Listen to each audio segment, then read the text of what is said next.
Thank you, Mr. Speaker.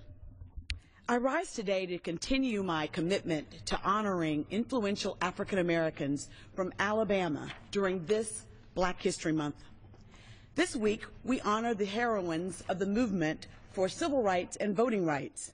These courageous women had tremendous roles in our nation's fight for justice and equality, and I am honored to share their stories. Today, I honor the tremendous life and legacy of Mrs. Amelia Boynton Robinson. Amelia was a key figure in the voting rights movement in Selma, Alabama, and she is often remembered for her historic role in Bloody Sunday on that solemn day on the Edmund Pettus Bridge. At 102 years old, she is an American treasure whose story is a testament to her commitment to serving as a of change. Amelia Boynton Robinson was born August 18, 1911, in Savannah, Georgia. Her mother was an activist during the women's suffrage movement. After the passage of the 19th Amendment, she and her mother would distribute voter registration information to women from the family's horse and buggy in the 1920s. Her mother's tireless efforts to secure the right to vote for women would have a lasting impact on Amelia. It also paved the way for the young activist to claim her own place in history. Fueled by the same passion, Amelia began her own service to mankind when she and her husband, Samuel Boynton, fought for voting rights and property ownership for blacks in the poorest rural counties of Alabama. She was later named the only female lieutenant to Dr. Martin Luther King, Jr. during the Civil Rights Movement. In this role, Amelia would travel alongside Dr. King and often appear in his stead for various events and gatherings during the movement. Amelia is best known for being on the front lines during Bloody Sunday in Selma, Alabama. During the protest, she was gassed, beaten, and left for dead at the foot of the Edmund Pettus Bridge. Despite the violent attacks, this heroine was committed to staying the course.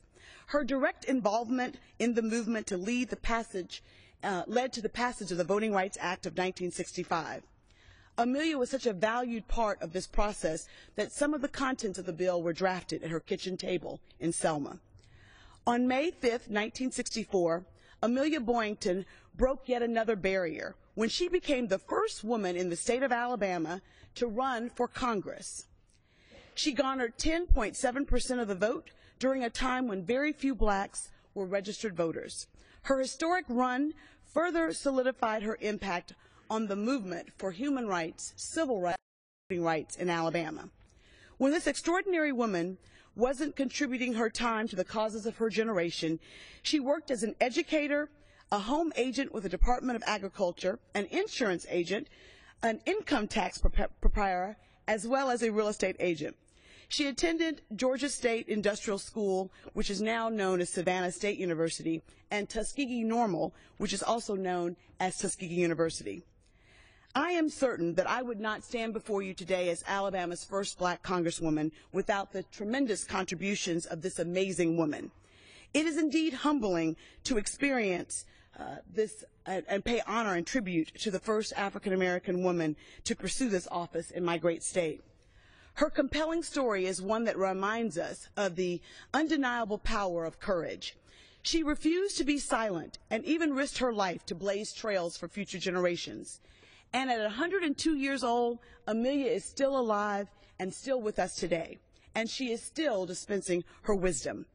As we celebrate Black History Month and the notable contributions of African Americans to this country, I ask my colleagues to join me in saluting Mrs. Amelia Boynton Robinson, an Alabama gem and an American treasure. I yield back my time. The gentlelady yields back. The chair recognizes the gentleman from Pennsylvania, Mr. Thompson, for 5 minutes.